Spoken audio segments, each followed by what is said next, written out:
स्वागत है आप सभी का कुंदन सिंह खायल बायोग्राफी यूट्यूब चैनल में। मैं आपका दोस्त कुंदन सिंह और आप देख रहे हैं हमारा प्यारा सा YouTube channel Kundan Singh biography YouTube channel. आज मैं आप लोग को इस वीडियो में बताने वाला हूँ एक ऐसी सच्चाई जो हमेशा आप लोग मेरे चेहरे से, एक्सप्रेशन से आप लोग को झलकता हुआ नज़र आएगा।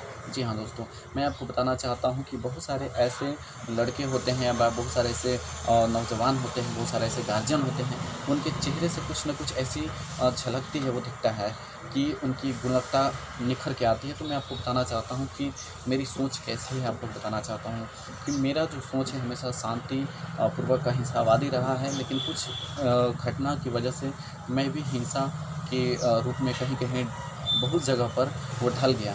लेकिन आज के हिसाब से आपको बताना चाहता हूँ कि एक समय था कि गांधी जी हमारे देश के बापू जो राष्ट्रपिता थे, उन्होंने बोलते थे अगर एक गाल पर अगर कोई तमंचा मारता है तो दूसरे गाल को भी रोक लेना चाहिए।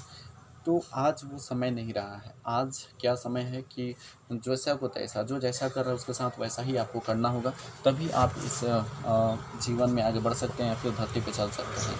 कहा जाता है कि तलवार को तलवार काटता, लोहा को लोहा काटता है। तो उसी तरीक़ा से आज का सिचुएशन समय बन चुका है। ये कलयुग एक भटयुग की तरह बन चुका है। तो मैं यह कहना चाहता हूँ कि मेरी जो स्वभाव है हमेशा क्रांतिकारी स्वभाव का रहा है। चूँकि मैं अपने देश के प्रति, देश के शहीदों के बारे में, देश के फौजियों के बारे में, देश के महापुरुषों के बारे में हमेशा मुझे कहानियाँ जो हैं पढ़ने को मिलता था और मैं एक्साइटेड होता था। उनके जीवन से मुझे बहुत कुछ शिक्षा मिलती थी। जैसे मैं भगत सिंह हो गए, चंद्रशेखर आज़ाद हो गए, सुभाष चंद्र बोस हो गए, ये राजगुरु हो गए, खुदीराम बोस हो गए, रोशन सिंह हो गए, उधम सिंह हो गए, ये तमाम जितने भी क्रांतिकारी स्वभाव के हो गए। तो ये लोग अपने देश के प्रति उन्होंने अपनी जान की परवाह नहीं की और देश की आज़ादी के लिए उन्होंने बहुत कोशिश के साथ साथ उन्होंने अपनी जान को भी बलि दे दिया, आप समझिए।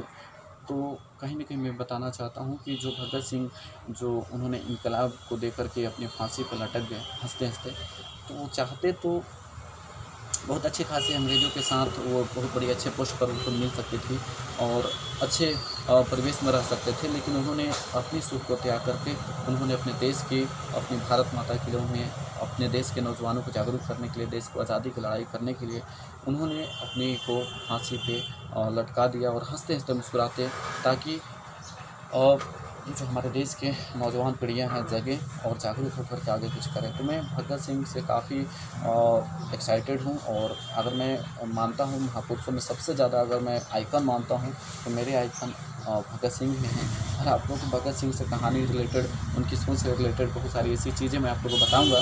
जब मैं पार्ट 2 इसका वीडियो बनाऊँगा, पार्ट 3 बनाऊँगा, पार्ट 4 बनाऊँगा, आगे चल कर के एक्स्ट्रा बनाऊँगा, तो आप लोग को मैं आप लोग बताऊँगा कि भगत सिंह जो इनकलाब उन्होंने बोला था, एक दिन मैं भी इनकलाब बोला था और उस इनकलाब के ज़रिए मैं कहाँ पहुँच गया हूँ। आप लोग को यूँ ही हमारे चैनल से बने रहिएगा। मैं जीवन की हर सच्चाई आप लोग के सामने रख रहा हूँ, जो आप लोग के लिए कहीं न कहीं हमारी ज़िंदगी से सीख मिल चुका है या फिर मिल सकता है। क्योंकि बहुत सारे ऐसे दोस्त, बहुत सारे ऐसे फ्रेंड्स हैं जो हमारे ज़िंदगी से, बहुत सारे ऐसे स्टूडेंट्स हैं जो हमारी ज़िंदगी से बहुत कुछ शिक्षा लेकर के आगे उनके जीवन में बदलाव आ चुका है। और क्योंकि मैं मनगढ़ंत कहानियाँ कहता नहीं हूँ और जो भी चीज़ मैं बोल रहा हूँ सच्चाई बोल रहा हूँ। कभी भी किन्हीं को भी डाउट हो तो कमेंट के ज़रिए आप लोग पूछ सकते हैं कि मैं सच बोल रहा हूँ या फिर झूठ बोल रहा हूँ, और आप उस चीज़ का रिप्लाई मैं ज़रूर दूँगा। और आप लोग अगर उसकी जानकारी पूरी तरह चाहते हैं तो मेरे गाँव, शहर, मेरे ज़िले में आप, मेरे राज्य में आकर वो सारी चीज़ें पता कर सकते हैं कि जो मैं भी बोल रहा हूँ पूरी दुनिया के सामने अपनी सच्चाई को रख रहा हूँ।